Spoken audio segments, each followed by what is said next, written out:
Francis Kiko Pangilinan. Senator Pangilinan, magandang umaga po sa inyo. Ay magandang umaga Karen at sa mga nanonood, nakikinig sa ANC.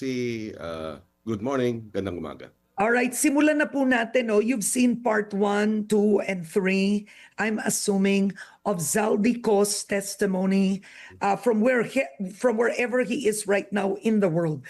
Ano ang reaksyon nyo sa kanyang ibinunyag? Well, these are serious allegations. Definitely, napakaseryoso nito at hindi basta-basta dapat sabihin nating i-dismiss. Pero ang sa akin nga, sana dito siya humarap, bumalik siya.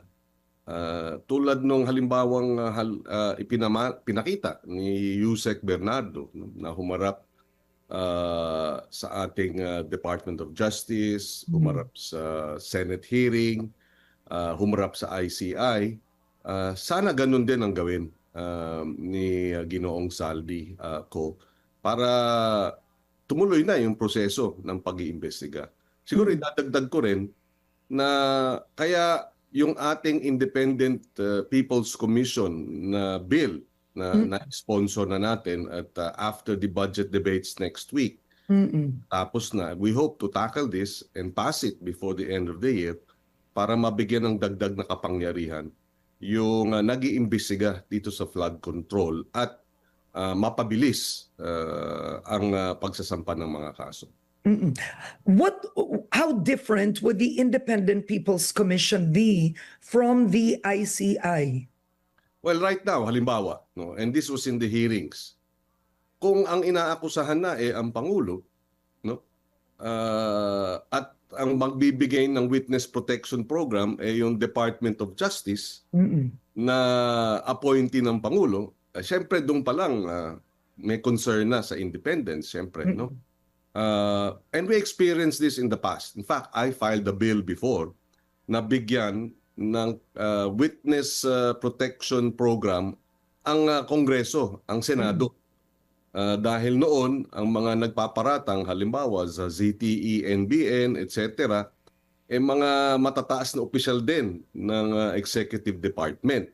So paano na mabibigyan ng whistleblower protection kung ang inaakusahan ay yun na nga, matataas na opisyal ng Executive Department. So in the IPC measure that we are proposing, may kapangyarihan mismo ang IPC, ang Independent People's Commission, na magbigay ng immunity sa mga magtetestigo base, of course, sa criteria na inilahad na sa Department of Justice Witness Protection Program Law. Okay, I want you to react. I know you have already on Facebook, but Senator Bato de la Rosa, essentially his comment was, tahimik ang Tiklawans at komunista sa expose ni Zaldico. Strategize muna sila how to appear righteous and anti-corruption kuno. At the same time, prevent the downfall of this government from which they benefited a lot. Well, like I said, no, kayo talaga sa media gusto nyong magsabong kami ng mga senador, ha? Pero nabanggit ko nga na hindi tayo nananahimik, tinitimbang natin ng maayos because kung tutuusin itong mga serious charges ni Mr. Ko, apart from kasi gusto natin makuha yung mga sagot sa mga tanong natin, di ba? Na sino pa talaga ang nasa likod nito? Mananagot ba ang dapat managot? Nasaan pa ang ebidensya? Where does the evidence lead us? Pero kung hindi siya haharap, maraming tanong pa ang naidagdag dun sa kanyang testimonya. So, hindi tayo pwedeng basta-basta mag-conclude on the basis of itong 3 parts. So yun ang posisyon natin. No? We are not quiet. In fact, for the longest time, basta corruption ng issue, hindi tayo maatras. No? Oo. Okay. Yes. Okay, Senator, kasi hindi po tulad ng mga humaharap sa Senado, they take an oath, right? They take an oath. Kapag nagsinungaling ka sa Senado, you could actually, pwede ka sampahan ng perjury, no? Tama, pwede. Pero ito kasi, I think, hindi ito signed affidavit, hindi ito notarized. Ano ang pwedeng gawin ni Zaldico to make his testimony of probative value to the Senate or the ICI? Well, nabanggit na ni Senator Ping Lacson yan, no, is you go to the consulate or the embassy, you sign an affidavit, 'di ba, in front of the consular office who are authorized and empowered, to administer oaths. So, yun ang pwedeng gawin. Let him reduce yung kanyang presentation into affidavit form and swear before a consulate official. At pwede niyang isubmit pagkatapos. And then we will take it from there either sa Senate Committee on Public Accountability, yung Blue Ribbon Committee, and of course, ang Ombudsman at ang Department of Justice. Okay, if he does not do that, is there any value in Zaldico's expose? Well, meron naman. It can be, kasi fact-finding naman, di ba? Ang trabaho ng ICI. So, pwedeng maging basehan ng dagdag na fact-finding, at least GIA or guidance, may mga nabanggit siya.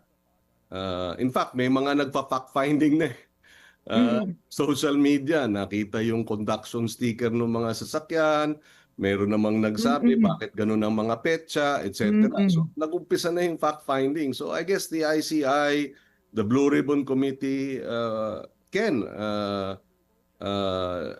how do you call it, be guided by these revelations and then take it from there and do its own fact-finding. Okay. Now, in the three-part video, what surprised many netizens is the fact that Zaldico claims he is innocent. Kumbaga, wala daw siyang insertions, right? So that made it, frankly speaking, unbelievable. And it lessened the credibility of his allegation. However, he is specific in the last video that he says, di ba, may nagsabi 21 billion supposedly ang nawala sa insertions. Ang sabi niya is hindi, 50-something billion ang insertions, tapos ang pera na ibinigay niya ang napunta kay Pangulong Marcos Jr. at kay Speaker Martin Romualdez.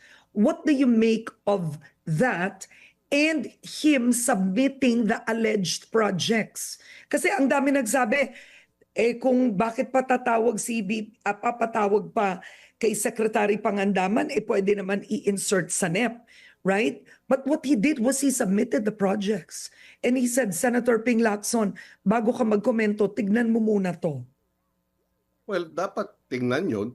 Pero ang ultimate na magpapatunay niyan, siya pa rin sa isang affidavit, sworn statement. At humarap sa mga investigative bodies dahil doon natin pwedeng matest, 'di ba, yung magiging mga sagot niya, may inconsistencies ba? Oo. 'Di ba? Paano namin ma-verify at ma-validate kung hindi siya haharap at hindi namin matatanong sa kanya? Tulad ng pagtatanong namin kay Yusek Bernardo, kay Engineer Alcantara, no? So yun din, no? That is how I will approach this, no? We'd like to be able to ask questions, probing questions regarding his allegations, but we can't at the moment. What would happen if Zaldico decides to stay in hiding for 2 more years and wait until the next elections? Because you remember the former Iloilo City Mayor? You remember Yes. Matibag, right? Mabilog, Jed Mabilog. Mabilog. He Yeah. was actually in the US. Well, I mean, but the US granted him asylum. That's different. But in effect, he was actually out of the country for roughly 6 years. The whole time Duterte was in power. And then, well, roughly 7 years, because then President Marcos Jr. allowed him to come back. So it is possible for a public official to stay out of the country. 2 taon na lang to, eleksyon na. Posible yan. Kaya pag naisampa yung mga kaso, doon ang sinabi ng Department of Justice, pwede nang kanselahin ang passport, Mm. Mm-mm. among others. No? So, we will see. But hopefully, hindi mapunta sa ganun, no? Na sana mag-volunteer na siyang humarap at sabihin ang lahat. No? Mm. But But it doesn't, like, honestly speaking, I mean, one of the qualifications to cancel a passport is, am I right, national security? And in that thread, parang tatlo po yun, sir, no? Or Mhm. apat. Mhm. Mhm. So, I mean, now he is accusing the president of, I mean, plunder beyond levels that exceed the number ascribed in the law. Hindi ba dapat, sa totoo lang, President Marcos Jr. should also already, at this point, cancel his passport? By that testimony alone, isn't he already endangering national stability, national security? Well, that's a matter that the Department of Justice should review. Mm-mm. And my understanding is sa last hearing, ang position nila is hindi nila mape-prevent yung karapatan ng sa ating salikang batas ng the right to travel, no, until there are pending cases filed. Okay. What do you make of the flood control hearings in the Senate? I mean, the recent one, Bernardo's testimony, he actually named, right? He named a lot of public officials, but allegedly he was dealing with the staff, right? Of most of them. You have some public officials saying, why is the Senate taking that testimony hook, line, and sinker? Bakit ganon? Parang hearsay lalabas din ang marami, gayong staff o alleged na tao ang kausap niya, hindi ang mismong public official. That's right. Well, you know, we're not taking it hook, line, and sinker. We're taking it for what it is. But syempre, pag abogado ka, kailangan ng corroborative evidence. Kumbaga, that alone will not stand. But, di ba, may mga pangalan na na-identify. So, dapat patawag yun. No? And whether they will deny or admit, of course, we don't know.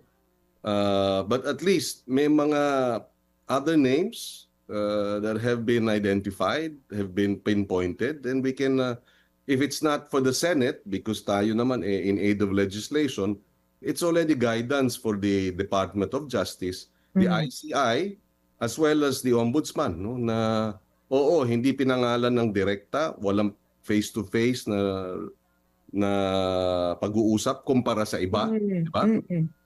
So ang layunin ng mga nag-iimbestiga at maghahanap ng probable cause, ika nga, maghanap pa ng dagdag na corroborative evidence. Okay. Now, By testimonial and documentary evidence that may be unearthed. okay, you did say that unprecedented corruption needs unprecedented accountability. Tama. But ang nangyari kasi dito, well, Ombudsman Conchita Carpio Morales said, no one can eradicate corruption in all governments. There is always some form of corruption. The question is always how much, how big, what is the scale, right? So in ASEAN countries, there's an acceptance of 5 to 10% leakage. In our country, it's gone to 30% and even more. Nag-iimbestiga tayo, but it seems it's a whole government, sindikato, ang buong gobyerno, ahensya, pati ang legislature. But what can the president do, frankly, in terms of changing the systems? Yes, we can file cases, hold people into account, ipakulong. Pero pwedeng buong gobyerno makulong na. But what can change just in terms of systems? Alam mo, ultimately, and I said this because this week I'll be defending the judiciary budget. Unless we punish more and punish swiftly, yung respeto sa ating mga batas ay magiging voluntary. Oo, oo. Ibig sabihin, I was told by Sandigan Bayan Justice that they have about 5,000 unserved warrants of arrest. Unserved warrants. 5,000 yan. Ibig Oo. sabihin yan, dapat naka-aresto na at nakakulong na. O kaya makapagpiyansa ng bail. Pero Oo. hindi. That's one. So, Bakit daw, sir? Bakit hindi nila ma-serve? well, ang kanilang police, law enforcement, PNP, NBI, etc. That's why we passed the Judicial Martial Act in 2 Congresses ago para mabigyan din ng suporta ang ating hudikatura. But having said that, ang kanilang conviction rate 47%. Ibig sabihin sa bawat 2 kasong sinasampa, yung isa absuelto. So that hindi mo pinalalakas ang hudikatura at sila mismo, sino ba ang saan ba napunta lahat ng plunder cases? Hindi ba sa Sandigan Bayan? Umabot pa sa Supreme Court? Pero nung nangyari sa mga desisyon sa Korte Suprema at sa Supreme Court, kung hindi absuelto, ay nakapagpiyansa, nakapag-bail. Hindi naman yan Office of the President per se, judiciary yan. So sa akin, sabi ko nga, the judiciary will have to embrace that they have, di ba, unwittingly and di ba, by default, they have helped create the impunity that's happening in the country. Yeah.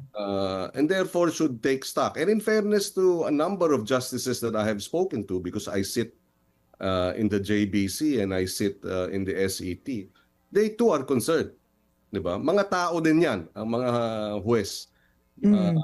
At pag nakita nila at alam nila, galit na galit ang tao dahil ang sinasabi ng taong bayan, wala namang nakukulong.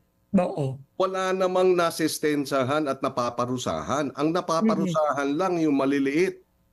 Pero ang tanong ko nga yun, definitely dapat may makulong. Pero isipin po ninyo, kahit papaano, nakulong si dating Pangulong Joseph Estrada. Nakulong din, na-detain si dating Pangulong Gloria Macapagal-Arroyo. Nakulong si Juan Ponce Enrile. Nakulong si Bong Revilla. Nakulong si Jinggoy Estrada. Pero wala pa rin nagbago. May mga nakulong. Well, bottom line, pag ikaw nakulong na, you are now under the jurisdiction of our justice system, our courts. But what I'm trying to say, why didn't the system change? Why didn't, kumbaga, sinasabi natin, matatakot ang mga magnanakaw kung may makukulong. Pero marami nang nakulong.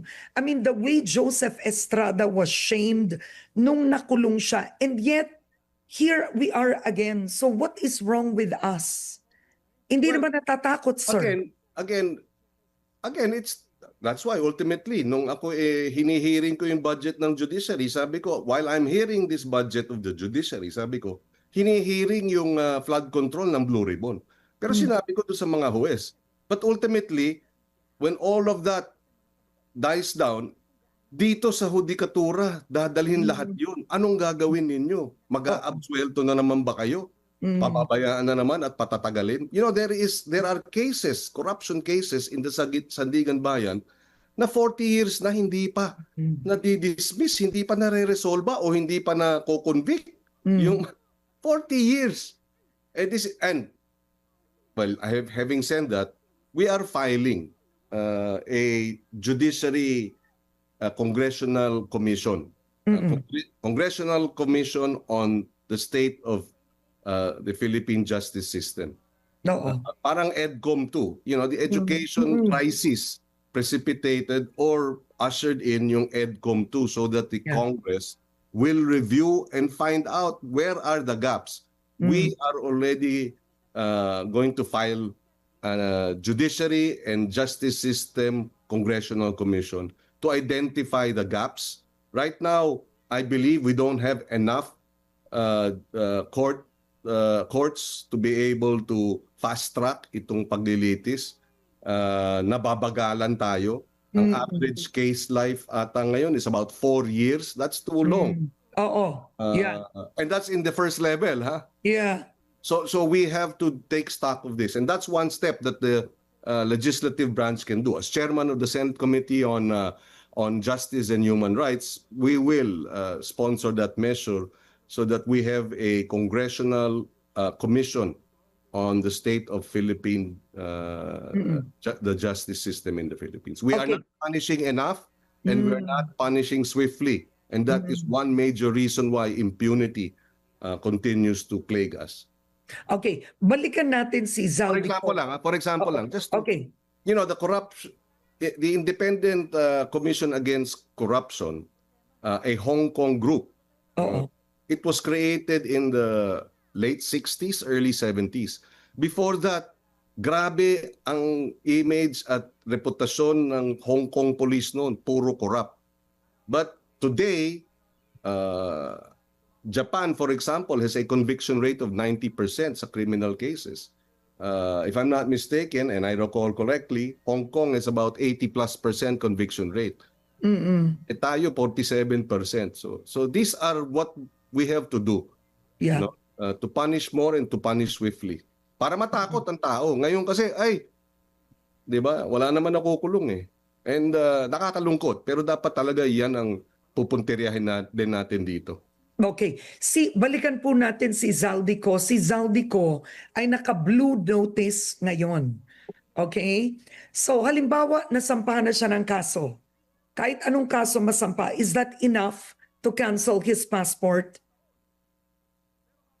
I believe, well, I have to review that, no? Pero yung Interpol, di ba, yung warrant, yung ating membership sa Interpol will now kick in dahil merong pending case, and then we will have to cooperate with other government, nationals, other states, other governments of other countries to be able to address this. But yes, ang sinabi ng Department of Justice, they can now, how do you call it, limit or address itong pag-aaresto at sa pagpa-file ng mga kaso. But can he still be brought back to the Philippines if he is in a country where we have no extradition treaty with? That's a good question. Then we don't go through the extradition process. We probably will just have to go through the Interpol. Of course, he will avail of all remedies to protect himself if he feels, di ba, that hindi siya dapat bumalik. But yeah, that will be a cause for concern. Although, at least na sampa na ang kaso, ika nga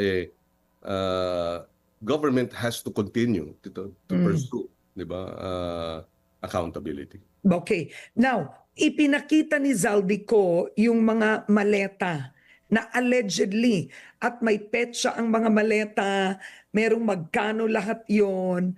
Pinapahanap na nga ng mga netizens, 'di ba, yung conduction sticker kung saan yun, etc. And other details of the garage. Supposedly this is a condo, I think, or a garage in a condo, wherever this is. Naniniwala ba kayo na pera ang laman, or etong mga maletang to ay for delivery talaga na pera? Like I said, di ba, kailangan ng humarap siya para matanong natin.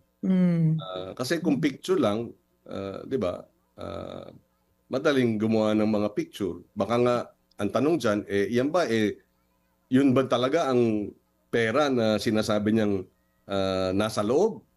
So again, we really need to have him surface, face the process, so that